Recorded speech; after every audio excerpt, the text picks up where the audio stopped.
Teofimo Lopez. Teofimo Lopez versus Shakur Stevenson. We just witnessed a masterclass, y'all. We just witnessed a masterclass. I told you I was picking Shakur. I told you I thought it would most likely be a unanimous decision. But no way in hell me or anybody else that picked Shakur or picked anybody said that this was going to happen.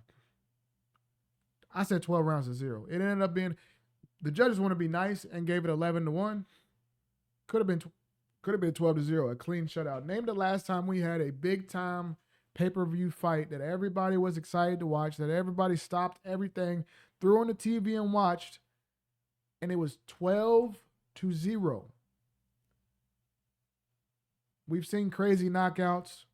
We've seen dominant decisions that end up being like 8-4, 7-5. You know, Canelo Crawford was we called that a masterclass. Canelo won rounds. Canelo landed punches. This was 12-0. I'm struggling to find a clean punch Teofimo landed on Shakur's face or body at that. Can Teofimo even go back in this fight and find a single highlight of anything? Of his footwork looking good, of his jab looking good, his right hand looking good, his defense looking good. Is there a single highlight from this fight that Teofimo could even try to build off of for a rematch? Did he have success with anything? Because I didn't see success anywhere. I saw from round 1. I thought that my prediction was Teofimo might have some success early because he's very athletic. He's very quick. He has like a very twitchy style. Maybe he'll be able to get off and Shakur, while he's figuring him out, will kind of, shoulder roll, shell up, and just kind of gather data. Ladies and gentlemen, he stood his ground from round 1. He didn't run. He stood right in front of Teofimo, countered him all night, landed the bigger shots, never got hit clean. Teofimo had this very weird, well, not very weird, it's his style. But I thought that he would have some type of plan B or some type of, second plan to deviate if the first one's not working, but it seems he didn't. What he was doing, essentially the whole fight, was standing his orthodox stance. When you're orthodox, your jab hand's here, your opponent's southpaw, their jab hand's right here. So your jab hands are like touching each other. So it's hard to jab. Sometimes you're kind of pawing at each other with that front hand, but Teofimo keeps that front hand low. So Teofimo was keeping the front hand low, and what he was doing, instead of like trying to jab his way in, he was lunging in with the right hand and almost like transitioning to southpaw as he punched and then try to flurry. And every time Shakur wasn't there, he would lunge with a jab, he would lunge with a right hand, he would lunge with not a full punch, but kind of like a setup just to get in tight and then try to shoe shine some body shots. None of that was working, bro. None of it was working. And it wasn't just a Shakur Stevenson masterclass where he's just getting out the way. He's countering everything. Like, he countered everything. He's lunging in. Shakur just steps back, left hand. Step back, right hook. Step back, left uppercut. Step back, power jab.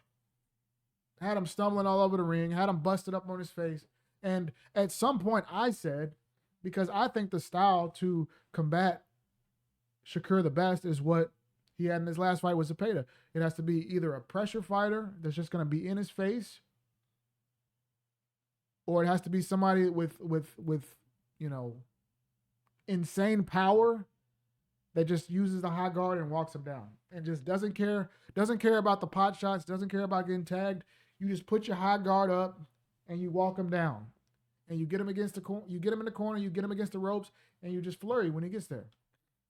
He never got him against the ropes. That's what I said. I went back and watched that Zepeda fight, and yes, it was a great performance, and a lot of people were very happy.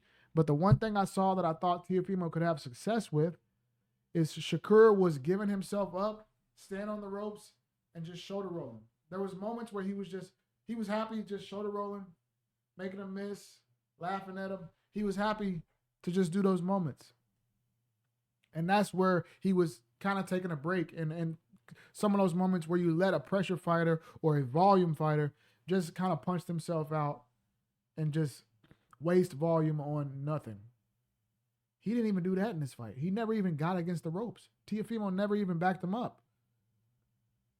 Shakur stood his ground from round one, countered every flurry that Teofimo threw, and then even started walking him down.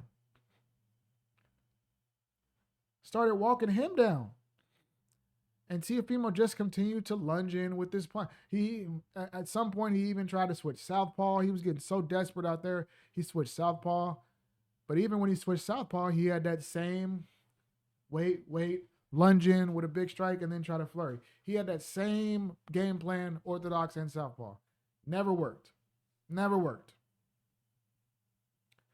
I think his best plan at this point, when you're 6, 7, 8 rounds in, you lost every round, you're getting countered with everything you throw. At that point, y'all say he has no power. You said he can't hurt you. Take your two hands, put your high guard right here. Walk forward. He can throw those little pitter-pat punches. You're just gonna have to eat them. Nothing else is working. Put your high guard up. Try to back him in. Try to clinch him. Try to bully him. You talked about all this dirty shit that you were gonna do in the pre-fight. You talked you was gonna be dirty. You might hit him below the belt. You might headbutt him. When you 7, 8 rounds in and you're getting dominated every moment of the fight, that shit might have been your best option. Actually, it might have actually been your only option. You got to make it dirty.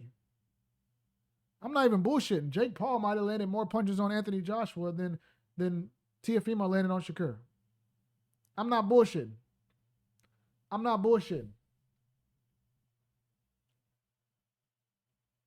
Somebody in the chat just said he ain't dominate him. You got to be the dumbest person I've ever seen in my life. I'm not even going to put that shit on the screen, bro. How did he not dominate when you win? How is 11 rounds to 1 not dominating? Let's be honest, bro. Just because you don't like the style doesn't mean it's not domination. Jab for 12 rounds, and it worked. Jab for 12 rounds, counter with the left hand, counter with the right hook. Did him better. Outworked him. Outlanded him. Wobbled him multiple times. Bloodied up his face. What else do you want?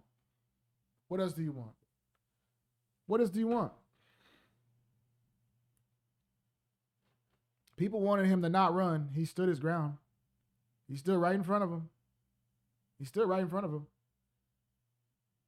If Teofimo wanted to just walk him down, eat all those jabs. Those jabs are so weak. Teofimo could have just walked him down. Those jabs are weak. Those 1-2s are weak. Those right hooks are weak. So Teofimo should have put his high guard up, ate all those punches, wait till he gets close, get him against the ropes, and go crazy with power shots. Why did he do that? Why could he not do that? If Shakur had no offense to offer and all he does is run, why could Teofimo do nothing?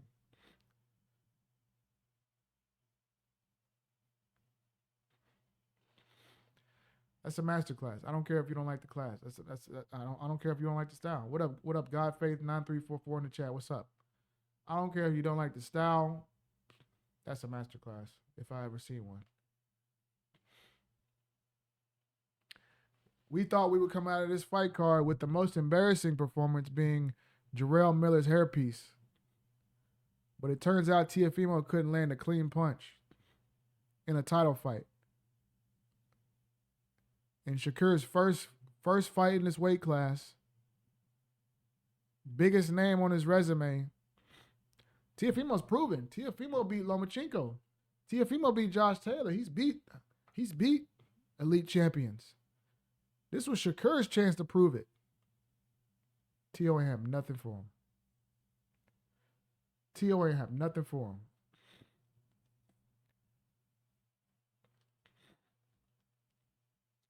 And I always thought that Teofimo could just walk forward, but we really should have known that's never been his style. He's a counterpuncher. When two counterpunchers meet each other, it's just they're both uncomfortable. When a counterpuncher tries to be a pressure fighter, it just doesn't look right. And you saw that with Teofimo. Like when a counterpuncher, natural counterpuncher, tries to walk somebody down or tries to be the aggressor or tries to be the nail instead of letting the counters come to him, it just don't look, and it just didn't look right. Didn't look right for him. Didn't work at all. Too slow. Too predictable. Just not good enough. And then after the fight, Shakur called in Conor Benn. If you think this was easy, I mean, you know what? At least Conor Benn, I think Conor Benn is more comfortable walking people down and being a pressure fighter than Teofimo is. So maybe when Conor Benn is down 8-0 and getting jabbed, his face jabbed off, maybe he has it in him to just say fuck it and just walk forward. And that'll probably get him stopped. But that style is the only conducive thing that you can do at this point. When you're getting styled on like that, that's kind of the only thing you can do. When technique for technique, there's nothing you can do with them. At some point, you just got to bite down just got to bite down and just say, either I knock him out or I'm getting knocked out, but I'm not going to wait. I'm not going to wait. So that's going to be easy work. That's going to be easy work. He beats him. He beats Garcia. Honestly, y'all used to call me a Tank Glazer. But Tank is in his 30s now. Tank is dealing with legal shit. Tank's career damn near might be over. But if Tank ever makes it back, I ain't picking Tank either. I'm sorry. What have you done for me lately? I just can't do it. I can't do it. Stylistically, Tank doesn't throw enough punches. Shakur looked huge for the weight class. He was towering over to Teofimo. He's jabbing his face off. He's got the reach. He's got the height. He's got the speed. How is Tank going to even get close? How is Garcia doesn't even have a chance, bro? If you thought Teofimo's offense was predictable, him in there with Ryan would be embarrassing. Honestly, the final battle of the 35-40, this era where everybody said this was the new four kings: Teofimo, Tank, Ryan, Devin Haney, Shakur. The final boss battle, it might end up being Haney and Shakur. And I'm picking Shakur against everybody. I'm picking Shakur against everybody at 35. I'm picking Shakur against anybody at 40. And I damn near might pick him against anybody at 47.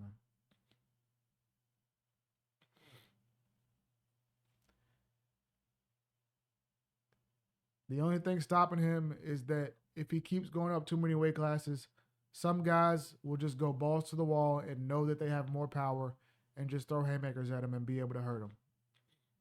But skill for skill, 35, 40, 47, styling on everybody. Styling on everybody. He's still only 28 years old. Maybe he'll continue to grow into his body even more and be able to get all the way up to 54. I don't know how tall he is. He's pretty tall for the weight class. But 54 may be as far as he could ever go. What's Shakur? If he's under 5'9", I'd say cut him off at 47. But if he's 5'10" or above, I can't remember how tall he is. Let me see.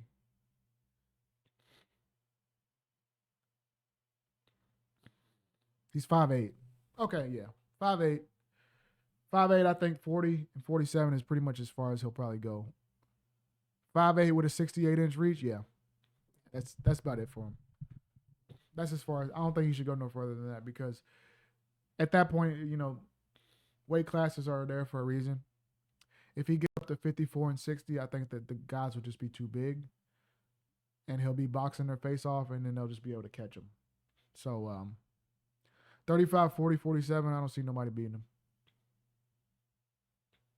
If Conor Ben's next, that's another masterclass. He might not lose a round. So yeah, Shakur Stevens absolutely is incredible. Incredible. What a fight, what a night. Let me know what y'all thought about the fights. I know that there's gonna be people that just say it's boring and get mad, but that's a masterclass, bro. If you love the sport, that's a masterclass. If you invited your casual friends over and you want them to be, excited about the sport, Shakur probably ain't the guy to bring the casuals over. But if you love the sport of boxing, this is beautiful art in motion. And even the hardcore fans that do love, technical, crafty fighters, there were points in his career where you could say he's running too much. He's running too much. He didn't run tonight. He didn't run his last fight. He stood right in front of these guys, and they couldn't land a punch on him. What can you say? The sky's the limit for this man. Shakur Stevenson, you're that guy. Shakur Stevenson, you are that guy. Excited to see what's next for him. Easy work. What a fight. What a night. Incredible. Incredible.